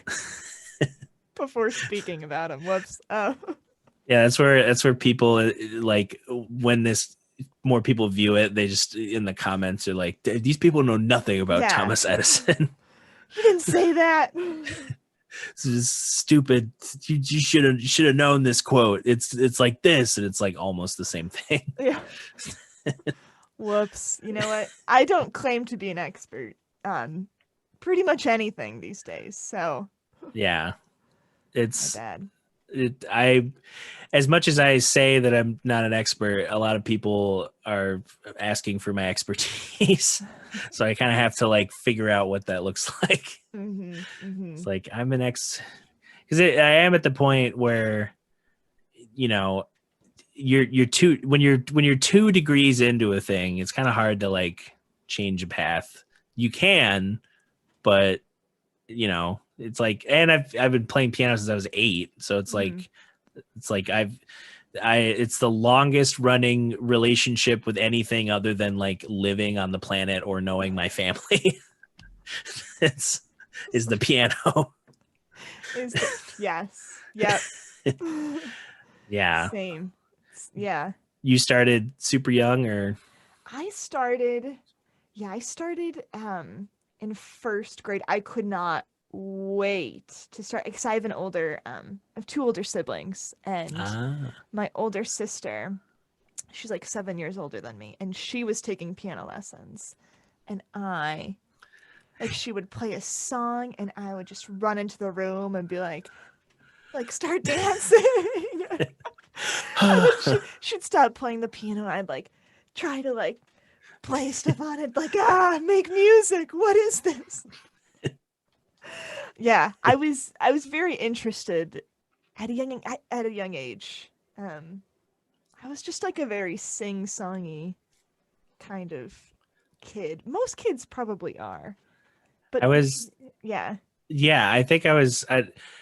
Well, I know for a fact I was after seeing my folks digitized old VHS tapes. So there's like, you know, I still remember this from elementary school. We were wearing all black, and there was like this very simple, like arranged, like this is how we're kind of gonna. It was like, you know, group movements and then like pairing off into like partners to do like one of 3 dances, but it was all to the Itsy Bitsy Spider, but the Little Richard version. So it was like very like upbeat, like the Itsy Bitsy Spider went up the water, like just that is the best version of the Itsy Bitsy Spider. And I'm just like, I just see my little self just like, I'm clearly the only one like really into it.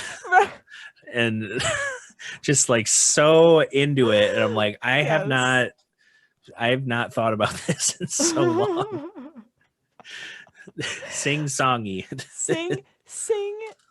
I remember it being it was very, very young.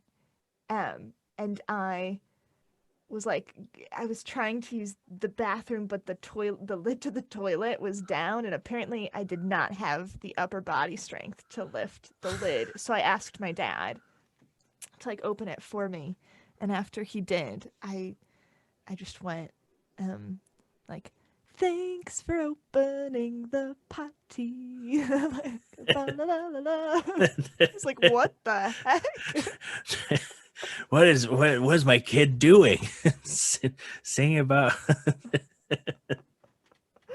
just singing a tune. Yeah, it was a very like, you know, I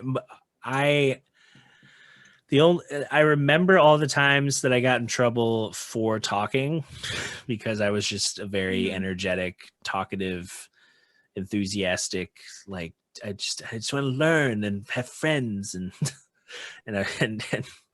just getting like, you know, like, oh, in second grade we had, you know, it was a chart that you'd have to go up to the front of the class and you'd put a little X, and if you got 5 X's, that's 5 minutes off recess. 10 is 10 minutes. So you like don't want to get any X's. And then I'm filling up, you know, like a whole row and then half another row. And then like, oh, in fourth grade, there's there's cards that you flip, and the green is you're okay, the yellow is you lose a little bit off recess, red is you lose your whole recess, and then there's like a black one that is like it could be the principal, it could be a phone call home, it could be like no recess for the week, like just the worst kind of punishment. Yeah. And I went through it like green, yellow, red, black, green, yellow. I'm just like, what happens now? I've gone to the abyss, and I'm back color wise. That's so funny, because I think I was the exact opposite in that sense. We had those cards too in second grade. Oh man. Yeah. So And it was funny. it wasn't because I was like, talking, it wasn't because I was just like talking back to the teacher, or like, destroying the classroom, or like harming another person. It was just purely because I was talking all the time about because you had something to say. Always had something to say. Always had something. And even like some of the old Christmas footage, it was me with my brother as he's opening his present. He's already excited. It's Christmas. He doesn't need any extra validation that excitement should be happening right now. But here I was opening presents with him and just being like, what is it? What could it be? Oh my goodness, what is it? Is it a, and then just like practically opening the present for him. And then it's like, like a new Game Boy Color game. And he's like, you got the new Pokemon. Wow. Like, look, you could catch Blastoise. Wow. I'm just like, it's like, why am I robbing him of this experience? Just like, and my sister was like, could barely talk. She was like 3 at the time. And she's just off on another part of the living room, like just trying to open a present that's like literally taller than her body, and she's just like slowly working her way through it. Oh, aw. Did your like what does churlish mean? I'm trying to think of like chatty, but that's not what churlish means, is it? Churlish. Actually, you know what I can do? Yeah, I can do this. Gregarious is maybe that's the safe term. Yeah, maybe that. Actually, yeah, isn't churlish kind of like? Here's what I can do. I'll do this, and then that, and this. Churlish. Oh yeah, okay. It's surly. No, never mind. Churlish is not the word. Gregarious. Let's use the word gregarious. Oh, that means chatty, or like sociable. Oh yeah. Sociable. Sociable. Trivial. Your gregarious tendencies. Did that like land you into trouble in your early piano lessons? Like, did you do private lessons? I did. Okay. It's funny because like when I was, I have that people pleaser tendency. So when it's in a room, it's like, okay, it's me just being like, trying to like figure out like, how is that ever just, read the room, figure out when to throw my 2 cents in, jokes, whatever, not actively, but just like, that's kind of, thinking back on how I interact with human beings, since I haven't done a lot of that this past year, unless it's a screen. But right. When I'm with, it's one-on-one, and I'm with like, an adult, especially as a kid. Yeah, definitely more so as a kid, like wanting to be a little bit like, oh, the teacher likes it when I'm not yelling all the time and talking all the time, so I'm gonna be quiet, I'm gonna practice, I'm gonna do, like, I had enough sense to do that before it became like, oh, if I don't do it, I'm going to get a negative response from a teacher, which didn't happen until I was like in high school. And yeah, so it's weird that I would be like super like sociable off the walls with my peers and then pretty like quiet and to myself if it was like me and one other. Yeah, if I was in a instructional thing setting, because I'd just be nervous of like, I don't want to play the wrong thing because I practiced and help. Yeah, I don't know if you had any. Were you like because you're literally dancing at the side of a piano. Were you like running around the room? I mean, as a yeah, I was a pretty strange kid, you know, like like most kids are weird, I guess. Yeah, they all have quirks. Right, exactly. Nobody's normal. Everybody's weird. No. But I was also like a very shy kid. So I would like not speak unless spoken to half the time. It's like, okay. Yeah, exactly. So for piano lessons, I think I was pretty like okay. Like, okay. Yeah. All right. Could you play a C? Yep. Yeah. Though when I first took piano lessons, I had the loveliest piano teacher. Her name was Mrs. Adams. She was so awesome, like so motherly and sweet. And she gave us cookies and stuff. But we had to start in group lessons, I think for the first 2 years. So I was with like 5 other kids. And then it turned into like private lessons. But you had to do like the group lessons if you were little. You got to run the gauntlet before you get specialized attention. Before you can do the one-on-one. Yeah, exactly. Yeah, I know part of this podcast is going to be, not this particular episode, but the as a whole is going to be interviewing all of the different mentors I've had. Nice. I'm not one of your mentors. I'm just kidding. I taught you so much. I take offense. No. Yeah, Kalamazoo is such a blur to me. Like I was so much in my own head that I feel like I lived and saw the city and then simultaneously was like not in the city. Right, like your heart wasn't in the city, or? Yeah, it was like, mind?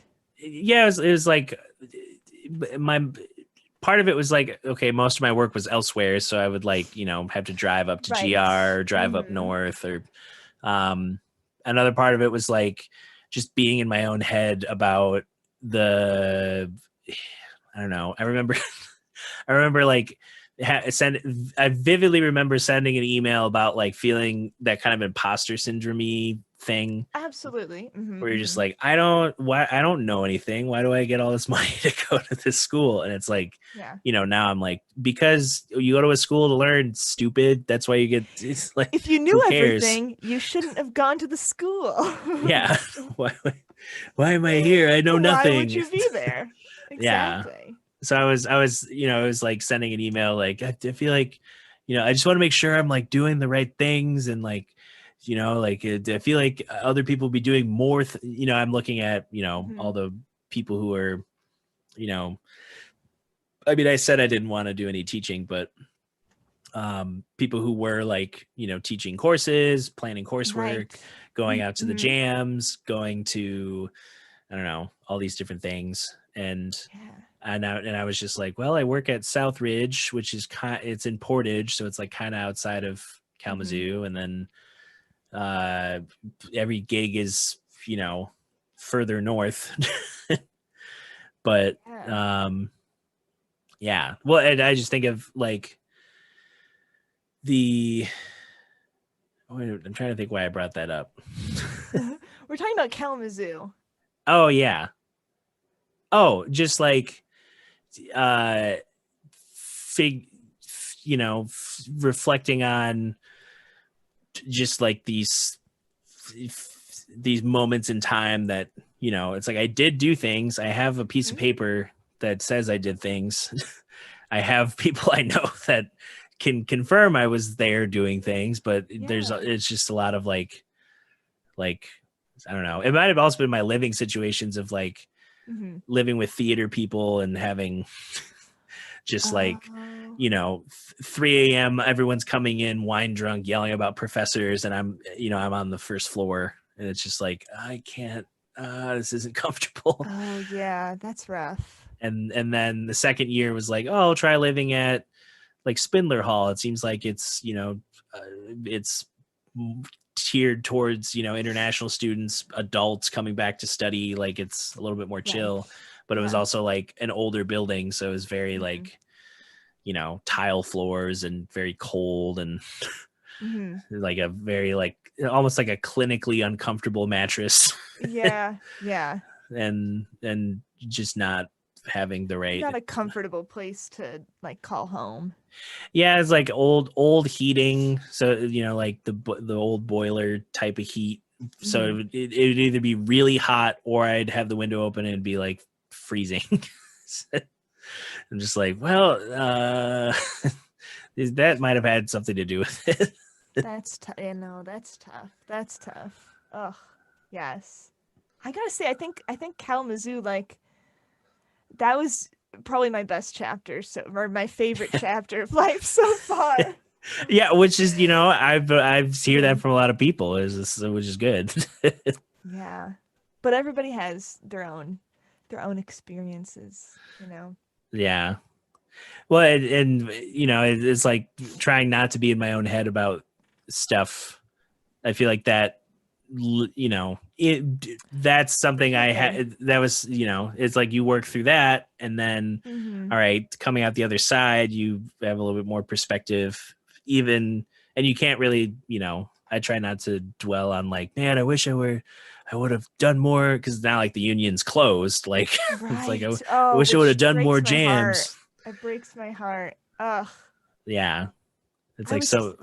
Yeah, I was talking with do you know Mike Horrigan? Yeah. Yeah. Yep. Basically, we were talking about Kalamazoo. Oh my gosh, like Western. And we were always saying how if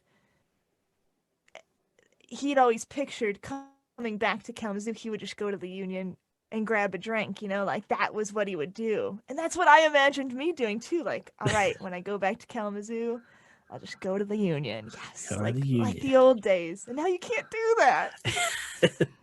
Gosh dang. I've heard from, I can't remember his name. I always forget his name. He works for Local Spins as the photographer who takes a lot of photos in Kalamazoo. He's saying that whoever owns the room now, like people are, you know, trying to be like, hey, like you own this restaurant now. Can you keep the tradition of the Union going? The Union jams. The Union jams. The jams. Oh, loved. Oh man. Yeah. I do miss those days a lot. Yeah. Well, so it's like I also, you know, I always think of like when reflecting on certain chunks or periods of my life, there's always like, you know, I think of like, well, there's an alternate universe Dutcher who did this thing, and I happen to be doing this thing, so this is just what it's up with me. It's like somebody like a different version, like maybe he would have gone to NEC and bankrupted his family and then wouldn't have ended up in Kalamazoo at all. Maybe he would have been out on the East Coast and would have moved out there and his whole life would be different. But I decided not to bankrupt my family and work for a year and then get the scholarship offer. So it's all like anything can happen anywhere, and the music community is so small. And right. So sometimes I think about like, oh, what if I had taken a year between college and grad school? Like, oh, maybe I should have done that. So I had known, like, you know, what do I want to get out of my grad school experience. I don't Yeah. think when I started, I don't think I had a super clear idea of that. But I wouldn't have met the people that had like left that year, that first year I was there, that weren't there the second year. And it's like, no, you know what? It was the right thing. I couldn't imagine not knowing those people. Or similarly, Right. like having stayed in Kalamazoo after school, like, oh, well, then I wouldn't have met everybody I met. Yeah. Yeah, it's like you, instead of like what could have happened that you have no idea what could have happened, it's like I know that because I did this thing, this happened and that was cool. Yeah. So yeah, like I don't know. It's school is always such a fickle thing to try, like discussing with people nowadays of who are like, well, what was school like? Like, should I go? And it's like, here's reasons you could go. Here's reasons you don't have to go. Here's what they teach you. Here's what they don't teach you. Yeah.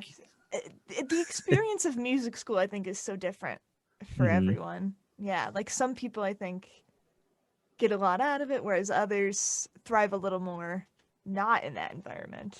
Yeah. They kind of use it as a way to figure out what they like doing, and then they go do it. Yeah.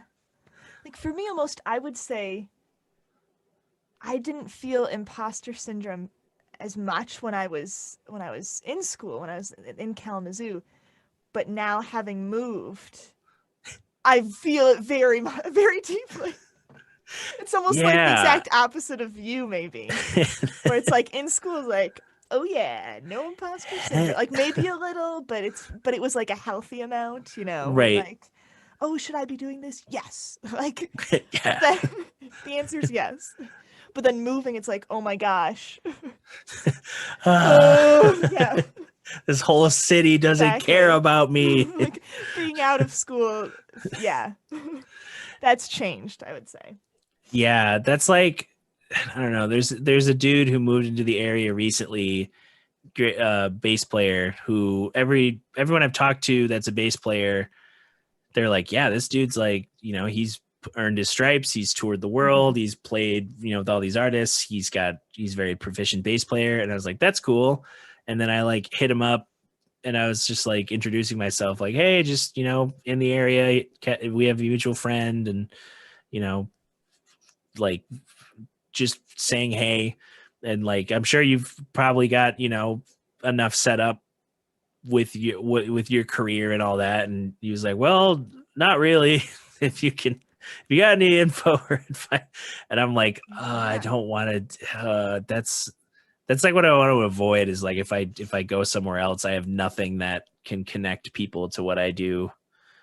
Like it, other than like physically showing up or like having already known about me through like oh, I bought a CD, which, you know, but it's 90% of things is showing up, though, right? That's I feel like that's how everything works. If you show up, you do it. Yeah. So yeah, I just know it's like, it's cool that he's got a pedigree and all that. It's also like, there's no way anyone might know you from like, unless, you know, it's like, oh, we know the name because of jazz fans, you know, zoning in on it. But I don't know. Not that everyone needs to know about everything. True. Yeah. I guess the overarching thing was just reading that and being like, you know, I don't want that to happen. If I move like to you. Yeah. Like if I move somewhere, I want to be able to, like, that's kind of why I'm, you know, thinking about Patreon and the virtual space, because that's an audience that's transferable, and can help, you know, as a buffer as you start to get to know the physical people in the area, rather than, I don't know, like there's this comedian Tim Dillon who is just killing it on Patreon right now. He does one public podcast a week and then 2 bonus episodes a week. And there's a $5 tier and a $20 tier. and he makes like $110,000 a month off of Wow. Patreon. Oh my gosh. And I'm like, he's just funny, and he's just talking. Yeah. There's like, it's him and a producer. Sometimes there's a guest, and so it's great for him because his whole life story is like he, through a series of bad investments and, like selling himself a subprime mortgage before the housing bubble burst in 2008, and, basically having a $600,000 house he couldn't afford, Oh and he just left. So he has no credit, and he hasn't had credit for like, over a decade. But now that has these earnings that he can, turn into, electronic payments, he can like, go on the road, stay in an Airbnb, or like, find a way to buy a house by converting that money into like something he can use to purchase.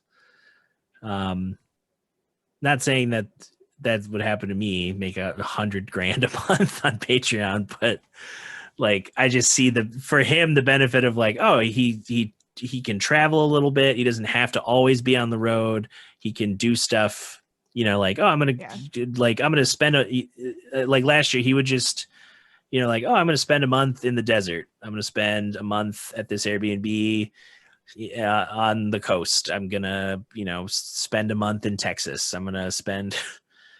So he was like very comfortable finding, Airbnbs and good spots and just like chilling there I'm like, yeah, if you could do that, like, that's a fun, interesting way to say that you've seen places. Back to your point though about like, you're scared that if you move somewhere, like, not knowing anyone, right? And just kind of, I feel like people are nicer than I think they're going to be. That's true. I think like 2 years ago now, almost 2 years ago, I went to LA for a week, just like because I wanted to see what it was like. And 1 week is just not enough. That was the end result was like 1 week is not nearly enough time to see LA. But I did go to a few sessions, and the people there, I really did not know. I think I knew maybe one person in LA, and then another person through this random couple I had met at a gig who said their daughter lived in LA. So I like met up with basically a stranger. Like, and those were like the only two people I knew. But people, especially musicians, sure, there are maybe some not nice, friendly musicians. Right. But I feel like all the musicians I met at sessions were very, very nice. And were like, like, you should come to this session. Like, if you move here, like, gigs. And like, people are nicer than I think they're going to be. Yes. Like, people are good. Most people are good. Yeah, but most people want to see other people succeed. Yeah. I forget that sometimes. It's like, everyone just wants to watch me fail. That's not true. No, that's not. People want to see you succeed. Mm-hmm. Yeah, and I feel like there's an attitude with the old. Maybe it's an older generation thing where like you feel like you get into a space and there's certain people who are kind of vibing the wrong way, and you that impression comes across as like, I did something wrong, and it's like, right. No, they built up a habit, and maybe it's like, once you get past that exterior, like once you come enough times, they warm up to you, like exactly. Yeah, it's like not trying to think that it's like you would hope that people in the same space understand, like, okay, they all want to try and get gigs. We don't need to cut each other down because there's plenty of work that people can get, and no need to compete with others. Yeah, just compete with yourself. Be better at being you. Exactly. It's gonna be on a little wooden plaque on a wall. Be better at being you. Heart. at the end. Yes. Just be better at being you. Try to be better than you were the day before. Yeah, that sounds like a good sentiment to end the podcast on. There we go. Be better at being you. You can save videos to Facebook and be better at being you. Remember those two things. Well, yeah. Thanks for your time. I know we've Thank you, Dutcher. Done a lot of stuff in this podcast. We covered it all. It's all there. No one needs to watch anything else. There we go. Yep. This is it. This is WandaVision. This is all the shows. It's all right here. All right here. Thank you for having me on. Yeah. Awesome. I know you're kind of tiptoeing back into socials, but where should back into socials? You have a website? Where should people find who, what, where, and how?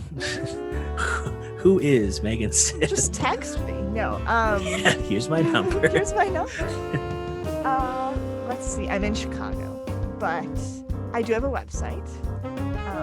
It's my name, Meghan with an H. StaglMusic.com. And I do have an Instagram. Hey. I may or may not have posted anything in a year, but that is to be remedied. It's still there.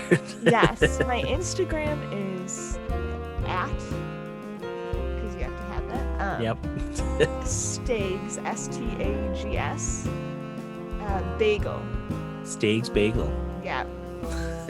I think so. Sometimes I forget what my handle is, but no, I'm like 99.5% sure that is my Instagram handle. And I'm sure it's still there. I think it's still there. I also have a Facebook too. You can friend me. Yeah. All those things. All those things. Yes. All of the stuff. Instagram and the website are where the music will go though. Cool. Yes. That's the important thing. That's the important thing, I guess. And for those watching now or after the fact, if you like any of these conversations or want to figure out how to support efforts that I'm doing, you can go to patreon.com/Dutcher Snedeker, check out all the tiers. There's all sorts of stuff you can get, discounted merch codes, and I do a monthly newsletter where I commission an artist or now photographer, because I'm going to add photographers. I commission them to, we do stuff, and then it gets turned into a sticker, and then the sticker goes in the mailer, so you get a bunch of cool stickers. And there's audio and video. There's 3 different podcasts. There's all sorts of things you can browse at your leisure. Dutcher's doing all the things. I'm doing all the things. And if you don't like Patreon, you want all the other stuff, you can go to DutcherSnedeker.com. I probably need to update a couple things, but it's 95% all there. and that's what you could do. But yeah.